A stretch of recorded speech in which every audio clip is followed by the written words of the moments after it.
Bonsoir Laurence Parisot. Bonsoir. Merci d'être sur le plateau de BFM TV. Vous êtes ancienne présidente du MEDEF, vice-présidente de l'IFOP. Jean-Claude Mailly, secrétaire général de Force ouvrière. Merci à tous les deux d'avoir accepté de débattre de cette mobilisation contre la loi travail. Aujourd'hui, c'était le premier jour de grève à la SNCF. Ce soir, la CGT annonce un ordre de grève dans 19 centrales nucléaires, RATP, transport aérien, plus un certain nombre de mouvements ici et là, avec une inquiétude puisque on a eu l'impression quand même que le climat s'était dégradé. Pierre Gattaz a traité de voyous et de terroristes la CGT, même s'il a fait un mea culpa aujourd'hui.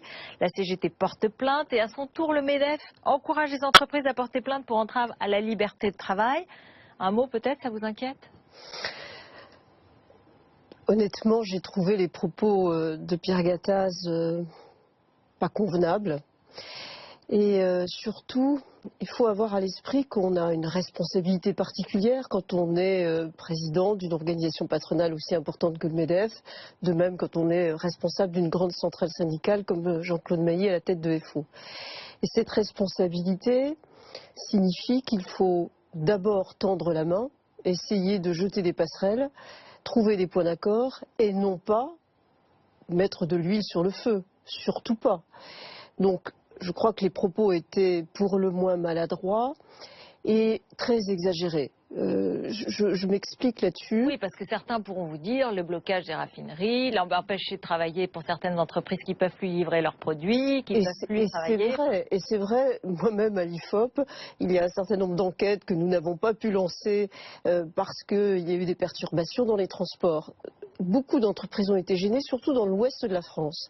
Mais pour autant, nous ne sommes pas dans une situation de blocage. L'économie n'est pas paralysée, pas du tout. Elle est gênée, elle est perturbée. Donc, je crois qu'il faut, dans des moments compliqués comme celui-ci, garder la mesure, d'autant que il y a des répercussions politiques sur tout cela. Et la première des conséquences, c'est qu'un tel climat d'outrance verbale favorise les extrêmes, favorise soit les anarchistes à l'extrême gauche, soit le Front National à l'extrême droite. Donc là, il y a une responsabilité des porte-paroles des différentes organisations. Jean-Claude Mailly ? Oui, bon, moi je dis que les propos sont irresponsables quand on est en poste de responsabilité. Ça met de l'huile sur le feu. Bon, ça va faire vivre les avocats puisqu'ils vont se porter plainte mutuellement. Enfin bon, il faut savoir garder la raison, je dis, quand on a des postes de responsabilité. De la même manière que je n'apprécie pas quand on dit qu'on prend les salariés, les gens en otage, de la même manière on ne parle pas de terrorisme, quoi. Faut arrêter ça. Alors là-dessus, Pierre Gattaz est revenu aujourd'hui en disant que le mot terroriste avait dépassé sa pensée et que finalement il ne peut pas comparer. Ni même de voyous. Au même moment, il y a une négociation très importante entre partenaires sociaux sur l'assurance chômage. C'est une responsabilité collective de tous les partenaires sociaux d'essayer de trouver un terrain d'entente. Comment voulez-vous qu'on facilite les choses si on s'invective ainsi ? Alors, Laurence Parisot, l'article 2 ne mérite pas ça. Vous aviez proposé il y a quelques jours de remettre tous les partenaires sociaux autour de la table. Est-ce que vous avez l'impression que c'est quelque chose qui peut se passer aujourd'hui dans le climat ? Moi j'ai fait la semaine dernière une proposition qui était de dire il y a toute une série d'articles, dont l'article 2, qui pose problème. Enfin, il faut savoir que toute une série d'articles sont contestés par la majorité de syndicats. Si vous prenez les chiffres officiels de la représentativité dans le privé, vous avez 2 syndicats de salariés qui soutiennent l'intégralité du projet actuel CFDT, CFTC, ça fait 40%. Vous en avez 3 sur les 5 qui le contestent, 2 qui sont dans l'action, FO et la CGT, et un 3e qui n'est pas dans l'action, mais qui conteste. Enfin, CGC et FO, il n'y a pas tellement de différence dans les prises de position. Ça représente 60%. Donc une minorité de syndicats la soutiennent. Du côté du patronat... Est-ce que du coup, il n'y a pas une forme de rivalité non, je ne parle pas de rivalité. Non, mais je veux dire, dans cette surenchère aussi, est-ce qu'on ne voit pas aussi juste des postures des syndicats pour être, comme je dirais presque une forme de jalousie parce que le gouvernement a choisi tel syndicat comme interlocuteur. Vous-même, vous aviez dit, Jean-Claude Mailly, c'est une loi CFDT. À un moment donné, à un moment donné. Oui, donc il y a une forme de rivalité. Non, franchement, c'est pas une rivalité. Franchement, j'ai passé l'âge. Donc je suis pas. Moi, c'est le fond du dossier qui m'intéresse. Je continue. Minorité dans les syndicats, minorité à l'Assemblée nationale, minorité pour le moment dans les sondages. minorité du Ça a côté... baissé, il y a 46% seulement des Français, ça a baissé, Non, mais sur c'était la loi travail, 68 je parle sur pas la loi des... Oui, travail. non, mais On est il y a passé eu de 68 à 46% Ouais, voilà. des Français qui Il y a sont eu pendant hostiles. très longtemps, parce qu'il y a les mouvements, ça commence, ça gêne, etc. Bon. Et moi, je soutiens, mon organisation soutient les actions. Mes amis d'EDF sont au congrès, je serai avec eux demain, je ne sais pas ce qu'ils vont décider. Et de la même manière... C'est-à-dire, et qu'est-ce qui peut se passer? Ils sont en congrès, donc ils vont décider sur les centrales, quelle va être leur position sur les jours à venir. Et même du côté patronal, si vous avez sur l'article 2, par exemple, vous avez l'UPA, les artisans et les PME qui sont d'accord avec nous. Donc ça fait, quand un projet est multiminoritaire, qu'est-ce qu'on fait? On discute. Moi, j'ai jamais rompu le fil du dialogue. Ça veut dire que sur les articles les plus emblématiques, et notamment sur celui-là, que le gouvernement les retire et dise aux partenaires sociaux, sans nous mettre le couteau sous la gorge, parce que les tensions sont telles en ce moment, y compris les invectives n'arrangent rien, qu'il faut qu'on ait le temps de discuter. Laissez-nous discuter. Et quand je dis ça, on me dit, ouais, mais il n'y aura peut-être pas d'accord. S'il n'y a pas d'accord, c'est qu'il y a un problème, c'est la moindre des choses. Mais quand on est comme ça en une situation où tout est minoritaire, ou alors on est dans de la posture, non pas du côté syndical, mais de la posture politique. Je ne veux pas bouger parce que machin et ceci, ça, c'est pas mon problème.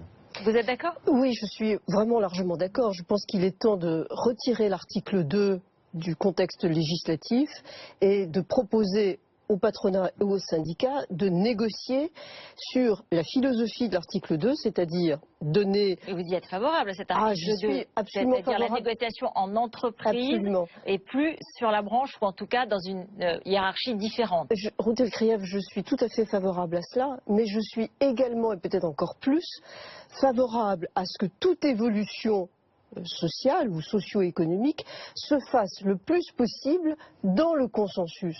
Parce que sinon, on arrive à ce que nous constatons aujourd'hui, une situation épouvantable, désagréable, catastrophique pour l'image de la France, l'image de nous-mêmes.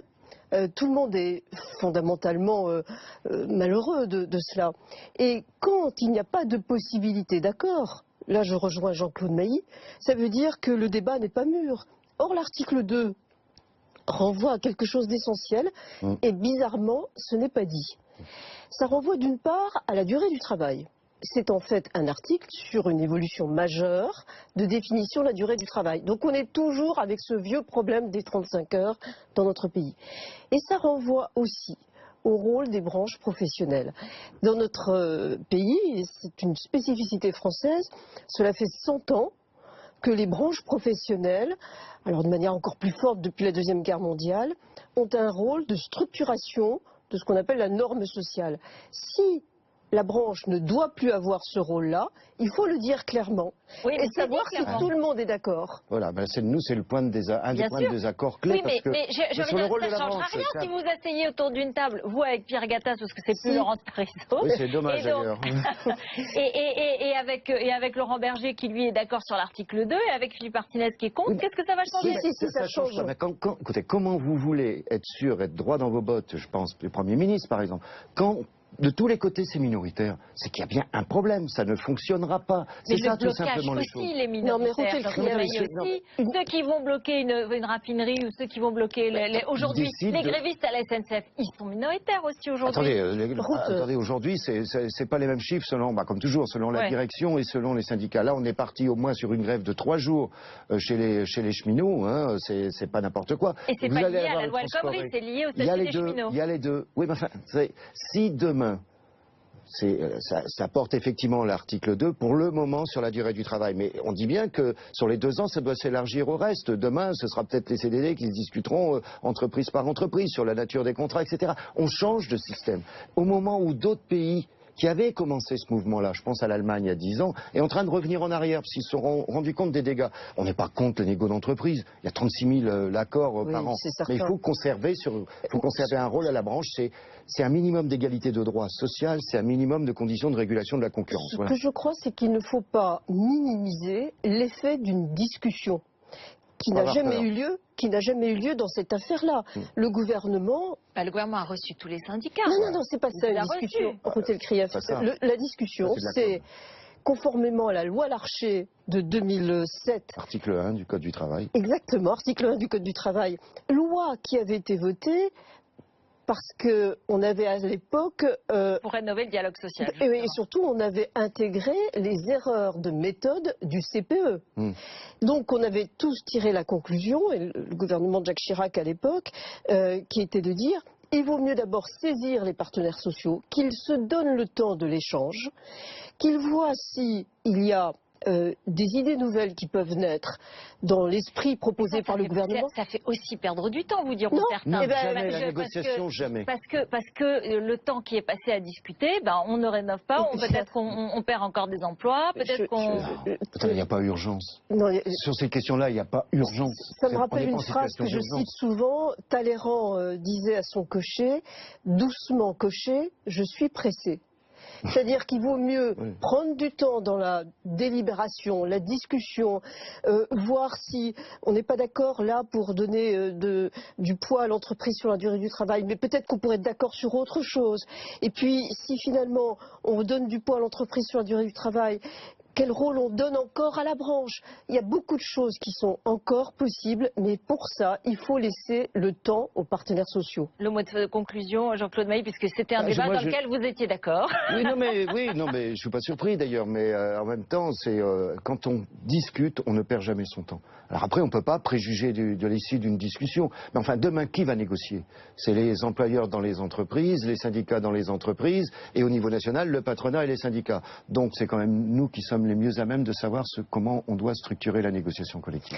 Oui, j'ajouterais en plus qu'il est tout à fait étrange de dire on fait tout ça, on fait cette loi pour qu'il y ait plus de dialogue et la décider au sommet sans dialogue. Merci beaucoup à tous les deux d'être venus sur ce plateau pour cet appel au dialogue. Peut-être que les politiques vont l'entendre, le Premier ministre notamment.